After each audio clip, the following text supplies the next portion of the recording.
Magandang umaga po at live mula dito sa Pag-asa Weather Forecasting Center. Narito na ang lagay ng ating panahon ngayong araw ng Linggo, October 5, 2025. Unahin muna po natin yung mga itinaas natin or mga na-issue na mga thunderstorm advisories sa buong bansa. Makikita po natin na kararanas ngayon ng mga thunderstorm, particular na sa may ilang bahagi ng Cebu, habang posibleng makaranas ng mga pagid at pagkulog o mga localized thunderstorms ang ilang bahagi or malaking bahagi ng Mindanao. Ngayon din sa ilang bahagi po ng Kabisayaan, particular na dito sa may area ng Eastern Visayas at Negros Island Region. Dito naman sa area ng Central Luzon, kasama yung Calabarzon at gayon din sa Metro Manila, ay more likely po na maaaring magkaroon din ng mga thunderstorms mamayang hapon hanggang sa gabi. Muli po, no, itong panahon.gov.ph na isa sa mga websites natin dito sa Pag-asa, makikita po natin yung mga latest at updated na mga thunderstorm advisories, rainfall information, heavy rainfall warning at mga flood advisories sa buong Pilipinas. So bumisita po kayo, tingnan itong panahon.gov.ph para updated po tayo sa mga ini-issue ng mga thunderstorm advisories at iba pang impormasyon ng DOST Pag-asa.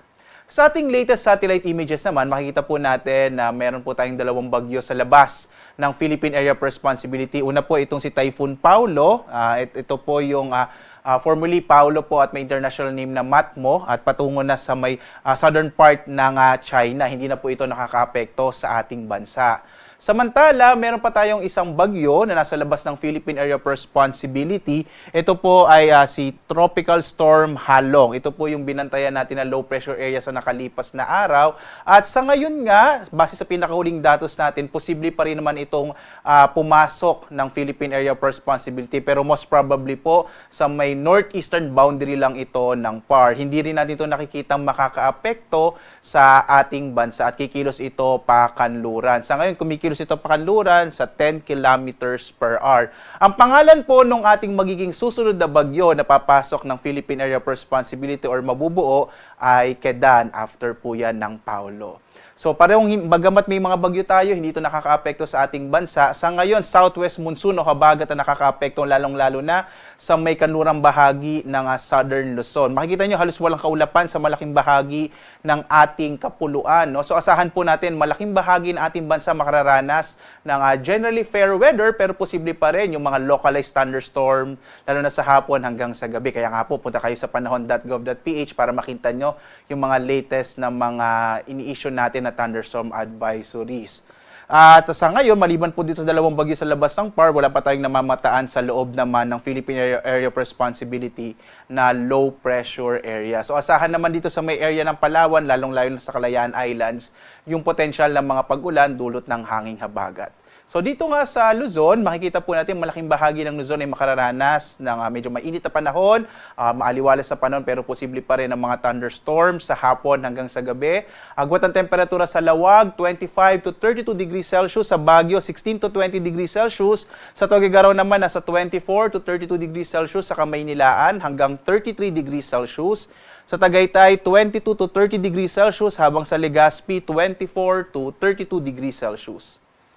Samantala, mas malaki yung tsansa ng maulap na kalangitan na may mga pag-ulan sa may bahagi ng Kalayaan Islands, habang sa nalalabing bahagi ng Palawan, asahan ang bagyang maulap hanggang sa maulap na kalangitan na may mga localized thunderstorms. Agwat ang temperatura sa Kalayaan Islands, nasa 25 to 32 degrees Celsius. Dito sa Puerto Princesa, 25 to 32 degrees Celsius. Malaking bahagi naman ng Kabisayaan ay makararanas din ng bahagyang maulap hanggang sa maulap na kalangitan na may mga pulupulong pag-ulan, pagkidlat, pagkulog. Agwat ang temperatura sa Iloilo, nasa 25 to 32 degrees Celsius. Sa Cebu, 26 to 32 degrees Celsius, habang sa Tacloban, 25 to 32 degrees Celsius. Posible din yung mga localized thunderstorms sa hapon hanggang sa gabi sa malaking bahagi ng Mindanao. Maaari din po ito bandang madaling araw. Yung agwat ng temperatura sa Zamboanga nasa 24 to 33 degrees Celsius. Sa Cagayan de Oro, 25 to 32 degrees Celsius. Habang sa Davao, 25 to 33 degrees Celsius. Dumako tayo sa lagay ng ating karagatan. Makikita po natin wala tayong nakataas na gale warning sa anumang bahagi ng ating bansa. banayad hanggang sa katamtaman na magiging pag-alon ng mga baybay dagat. Pero mag-ingat pa rin po, lalong-lalo na yung mga maliliit na sasakyang pandagat kapag po may mga thunderstorms. Kung minsan, nagpapalakas yan ng alon ng karagatan. Kaya iba yung pag-iingat pa rin po, lalong-lalo na sa maliliit na mga bangka. Tingnan naman natin yung magiging lagay ng panahon sa mga susunod na araw. Base sa mga pinakahuling datos natin, bukas hanggang Martes, inaasahan natin generally fair weather sa malaking bahagi ng ating bansa.